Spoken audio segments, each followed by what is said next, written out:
Welcome to the Deep Dive. This is the only show that takes your sources, your notes, and turns them all into a masterclass for modern understanding. And today, we are undertaking what I think is a deeply important and, for many, a very personal mission. It really is. We're looking at the crisis and individual faces when struggling with addiction, but also the duty of a community, of a fraternity, that's charged with lifting him up. Right. And our sources today, they bridge two worlds that might seem separate at first glance. They do. We're looking at the radical and life-saving principles you find in Alcoholics Anonymous. And we're pairing that with the structural, the moral support that's offered by the ancient fraternity of Freemasonry. So this deep dive is really for that person who feels like their life is just crumbling. But it's also for the Mason who wants to know, how can I actually help a worthy brother in distress? How do I use the tools of the craft to do that? Exactly. We're connecting the spiritual architecture you need for recovery with the symbolic architecture of the craft. We're looking at this whole crisis state through a dual lens. And recognizing that this challenge, it takes more than just willpower. It requires a complete reconstruction of a person's inner foundation. So to begin that journey, that process of rebuilding, we have to start with understanding the threat itself. We do. When the early pioneers of recovery began documenting their experiences, they immediately zeroed in on alcoholism as this unique malady. They went out and sought medical opinions. And what did they find? The doctors confirmed it. They said the body of the alcoholic is, and this is a quote, quite as abnormal as his mind. That's a huge statement for that time. It's revolutionary. It wasn't just, oh, you need more discipline.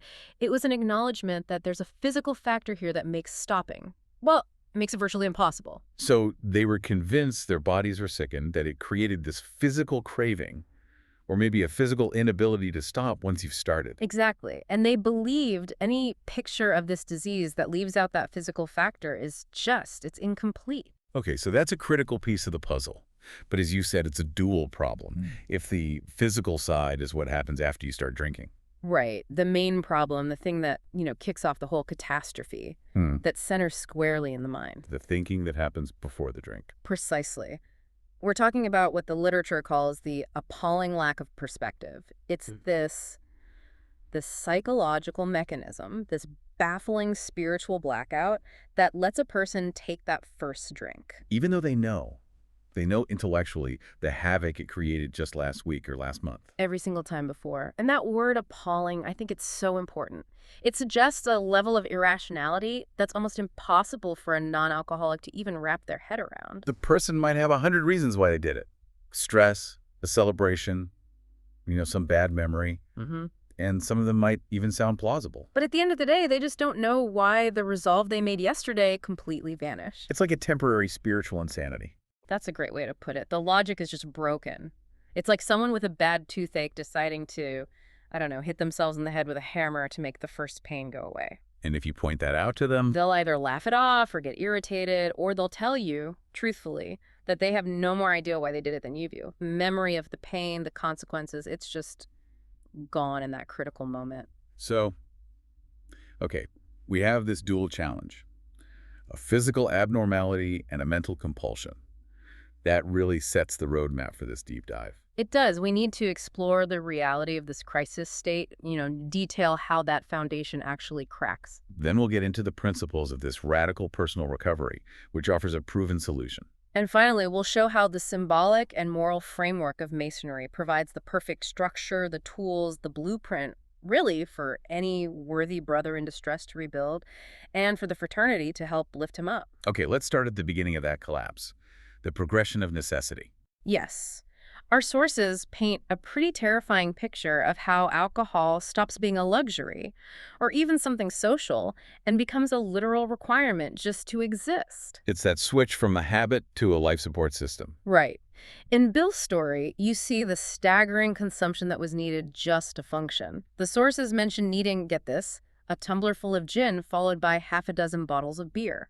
Just to eat breakfast. Just to manage breakfast. This isn't about having fun anymore. It's about physically stopping the violent shaking, the jitters, just staving off withdrawal long enough to seem presentable and walk out the door. And that physical decline is mirrored by a kind of intellectual and moral surrender. Total surrender. You move into the territory of the lost resolve. The accounts are just full of these stories of making high resolves, these solemn vows to a spouse or an employer or just to themselves. I will never drink again. And they mean it. With every fiber of their being, they mean it. But then, moments later, something happens. Someone offers a drink, or the thought just crosses their mind. And they just take it. And the accounts describe how they realize, only after the fact, that the high resolve hadn't even come to mind. It's like it was erased. That survival instinct, the memory of all that past suffering, just completely wiped clean in the moment of decision. And that realization, you can imagine, it leads to this profound psychological distress. The person starts to question their own sanity. I mean, how could you not? That level of self-sabotage is just baffling. So they renew the resolve, right? Sometimes with confidence, they feel sure this time will be different. And then a few hours later, they're staring at a glass again and thinking, well, I might as well get good and drunk then. Because the cycle has already started. Exactly. The will, the one thing they thought they could rely on, has proven to be completely unreliable.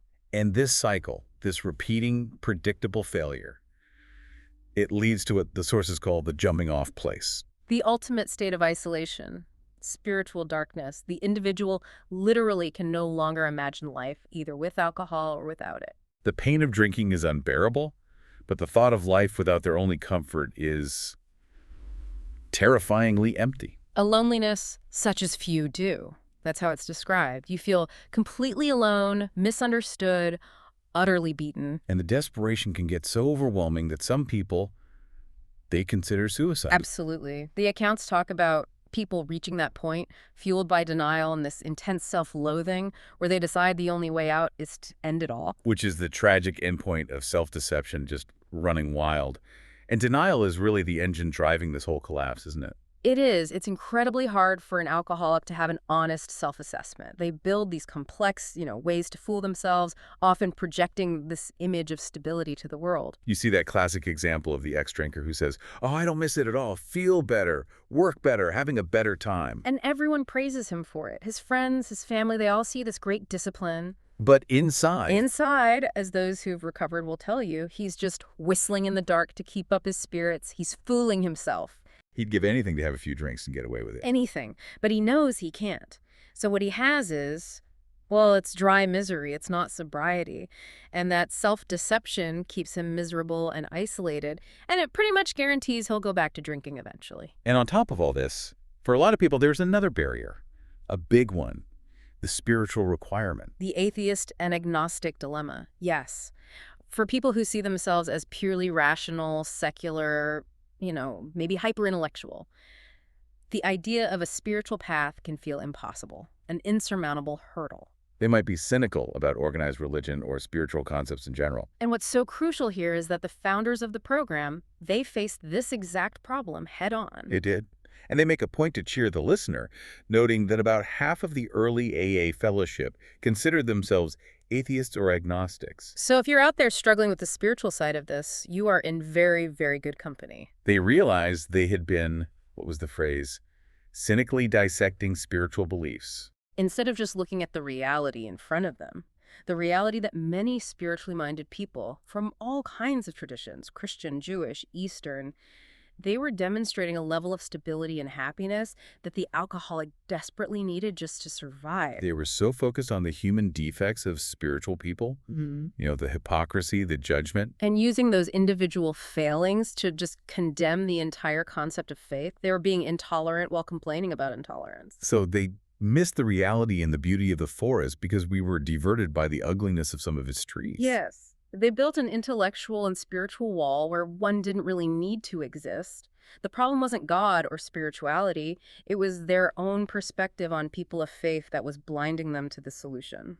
Okay, so that's the crisis state. A physical compulsion, a lost resolve, this profound isolation fueled by self-deception, and often this spiritual wall. Now, let's turn to the solution.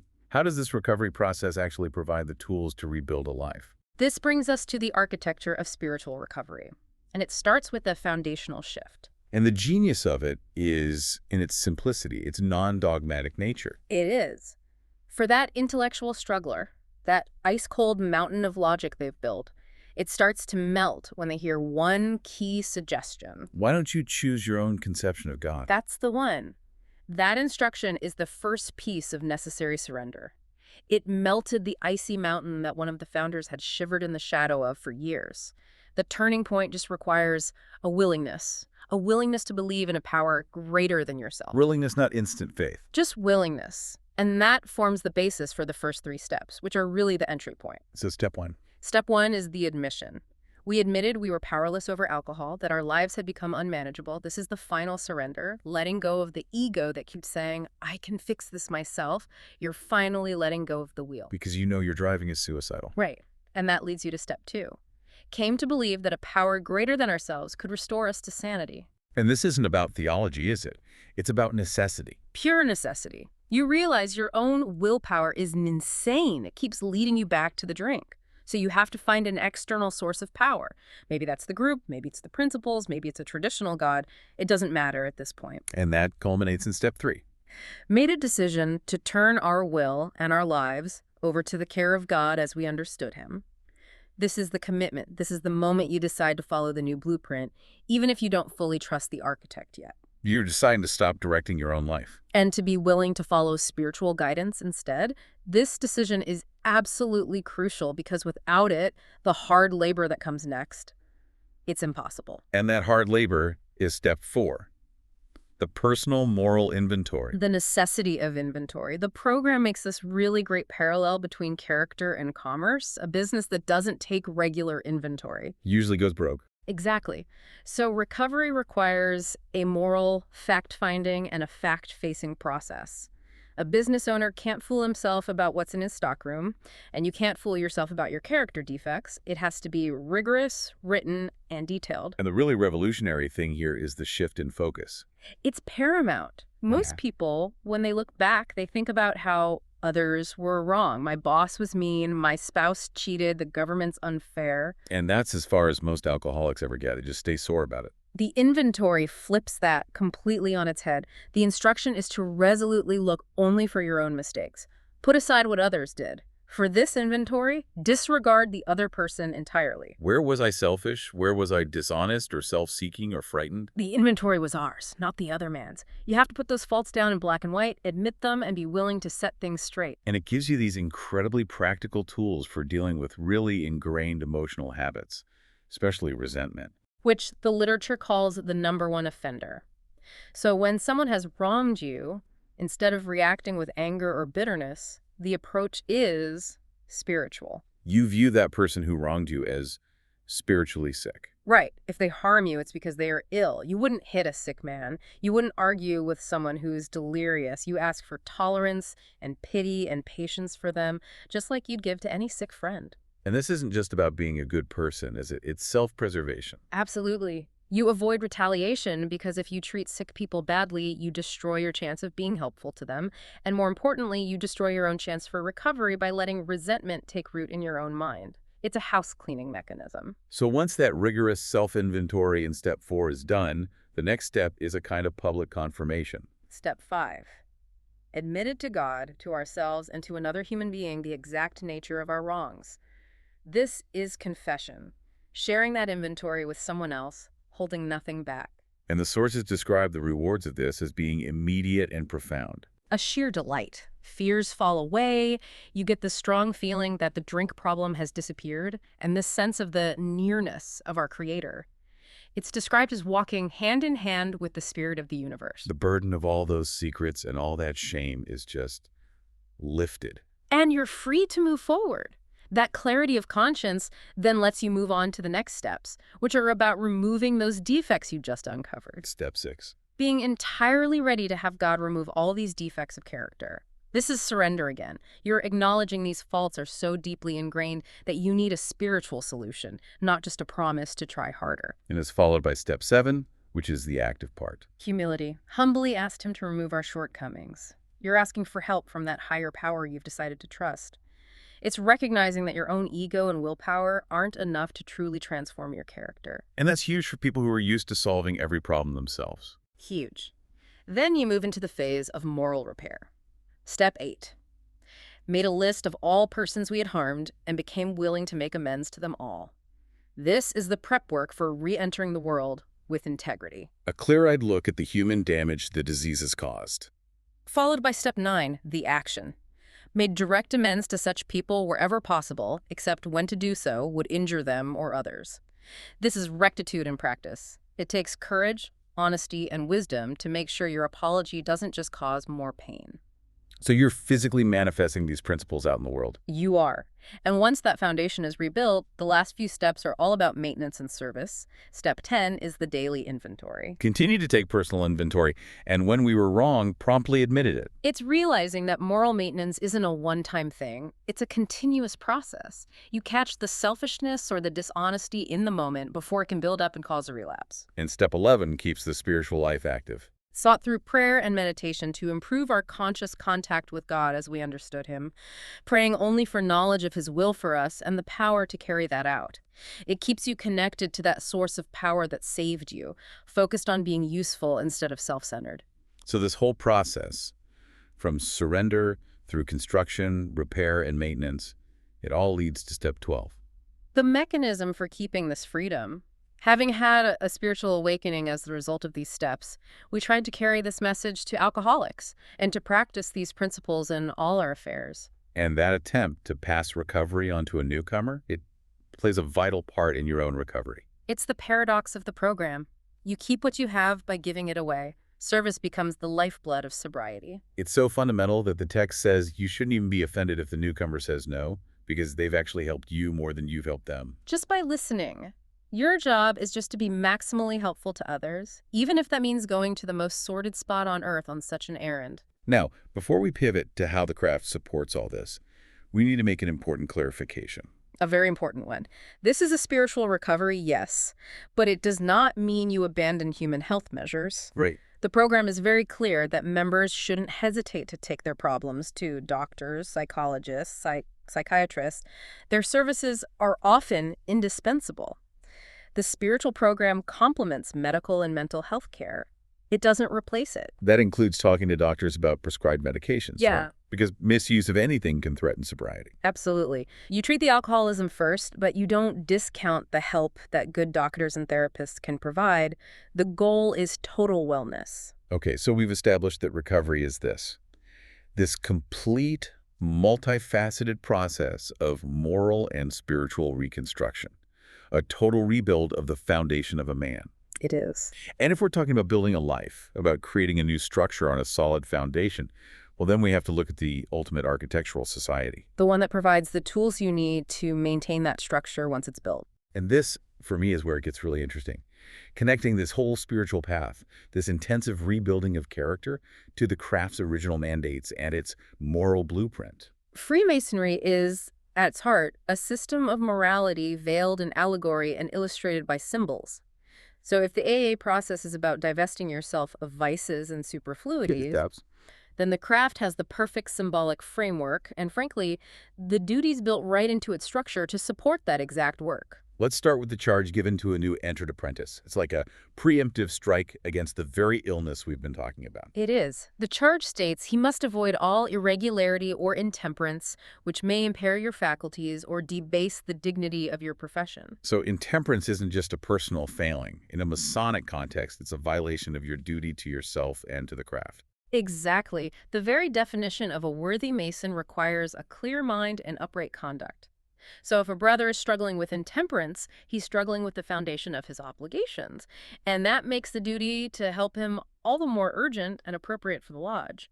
And when a brother does fall into distress because that foundation has cracked, the craft has a duty to help, an obligation that's often symbolized by the Lewis. For listeners who might not be Masons, the Lewis is an old operative tool, a device for lifting heavy stones. But the word is also used for the son of a Mason, and the term itself means strength. And the duty of the Lewis historically was to bear burden in heat of the day and help them in time of need for his aged parents. So if you extrapolate that, you have this inherent obligation within the craft to bear the burden of a worthy, distressed brother. And addiction is one of the heaviest burdens there is. It requires the strength of a fellowship to lift him up. And the connection gets even deeper when you look at the working tools of the craft as symbolic instruments for recovery. Okay, let's take the common gavel first. Operatively, it's simple. You're breaking off the rough corners of a stone. But speculatively, its purpose is divesting our hearts and consciences of all the vices and superfluities of life. Which is a perfect, a precise mirror of the rigorous self-examination in step 4, the moral inventory. The gavel is the symbolic tool for doing the inventory. The vices, resentments, dishonesty, self-pity, those are the rough corners you have to ruthlessly break off to make your consciousness fit for the spiritual building. It's the necessary, sometimes painful labor of self-correction. Then you have the 24-inch gauge. It teaches us how to divide our time. 3 equal parts, one for your job, one for rest. And that final third, a full 8 hours, is for the service of God and a worthy, distressed brother. That duty directly mandates the core principle of selfless service that's so central to AA's 12th step. This is more than just a suggestion to be a nice guy. It's an operational instruction for a master mason. So when a recovering alcoholic throws himself into service, to stay sober, sponsoring, making coffee, carrying the message, he is, by definition, observing the duty of the 24-inch gauge. The principles just line up perfectly. The gavel for the internal work of inventory, the gauge for the external work of service. But once you've done that, you need standards to make sure the new structure is sound. Which is where the immovable jewels come in, the square, the level, and the plumb. They define the moral direction for the whole project. The square is for morality, making sure your actions are true. The level is for equality, reminding us we're all brothers, which kills the ego. And the plumb is for rectitude of life and conduct. Absolute verticality, uprightness. These are the standards you measure that moral inventory against. They ensure the new character is built true, aligning with these timeless principles. And the way Masonry teaches all this, it's unique. It's through veiled allegory. Parables. It conceals truths, not to be exclusive, but so they're only understood by those who are ready and fit to receive them.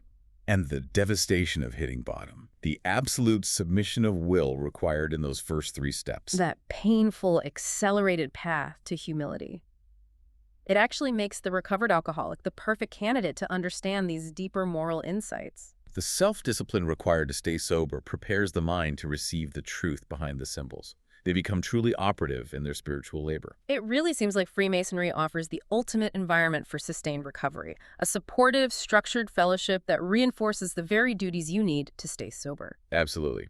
So moving into this idea of unity and service, we see how the craft provides both the moral infrastructure and the social scaffolding to prevent that terrible isolation of active addiction. The Masonic ideal of union, it's a model for that consistent support, a friendship so closely allied to the divine attribute, truth.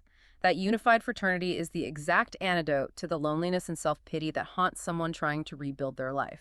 It's that idea of a second family, which you hear all the time in the recovery community. They find a new family, a unified fellowship. The opposite of addiction is connection. And for practical support, Masonry has these built-in ways to offer charity without crushing a person's self-respect. And that is so vital when you're helping a brother who's struggling with the shame and humiliation of addiction. How does that work? The signs and grips. They function as a gracious cover for the practice of sweet charity. They make it easier to help someone in dire straits without hurting their self-respect. So he doesn't have to verbally ask for help. He can signal his need in a way that allows the response to be immediate, but crucially respectful. And for a man trying to rebuild his self-esteem after years of shame, that preservation of dignity is a priceless gift from his fraternity. We can even connect this search for spiritual principle and recovery to the high drama of the craft, specifically the 3rd degree. The quest for the lost word, the raising of the murdered builder. And that figure of the murdered builder crying out from the darkness.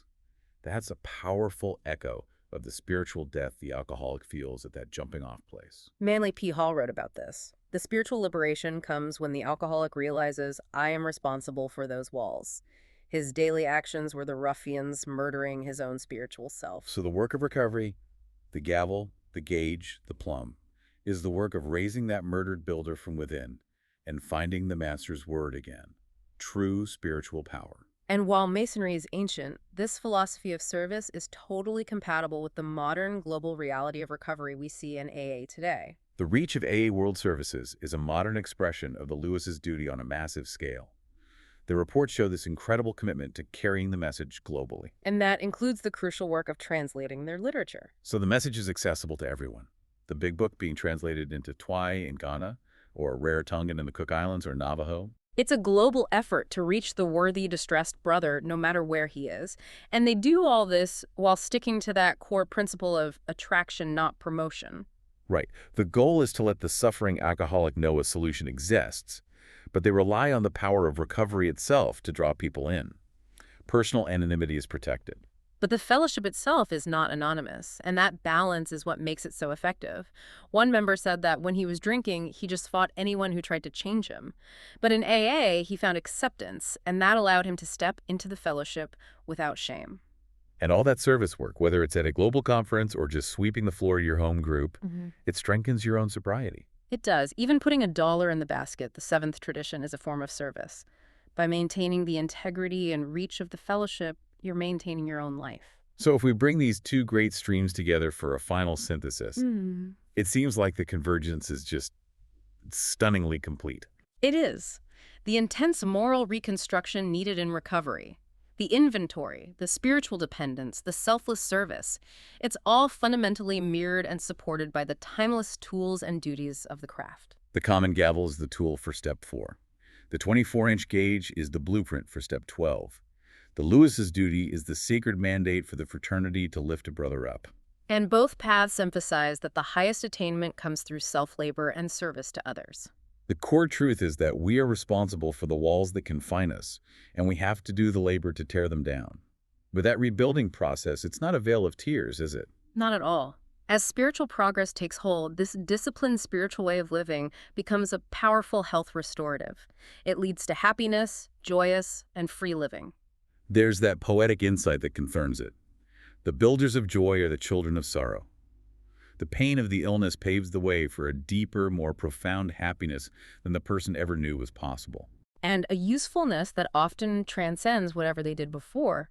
There's an account of a cynical gambler who now has a simple job, makes less in a month than he used to make in a day. I mean, he's not worried. He's not worried at all. He's found something better than money, knowledge of a divine father, and the privilege of service. That ability to let go absolutely, as the texts advise, that's what shifts everything from chaos to peace. It's the final submission of the ego that's required for a builder to truly become the servant of the great architect. It is. And that leads us to our final provocative thought for you to consider. Masonry asks men to unite in the search for what is most worth finding, that spiritual connection, that moral integrity. So if the alcoholic, by hitting bottom, must submit his will completely to a higher power and begin this rigorous life-or-death process of self-inventory and selfless service. Is the devastating crisis of addiction actually an accelerated, albeit incredibly painful path to achieving the complete willingness and absolute dedication required to become a truly operative master builder, one who is finally ready to receive the deepest truths of the craft? It is perhaps the most extreme test of self-labor possible, and one that leads to the ultimate spiritual reward. Something to mull over until our next deep dive. We hope this exploration gives you some tools for rebuilding, whether for yourself or for a worthy, distressed brother in your life.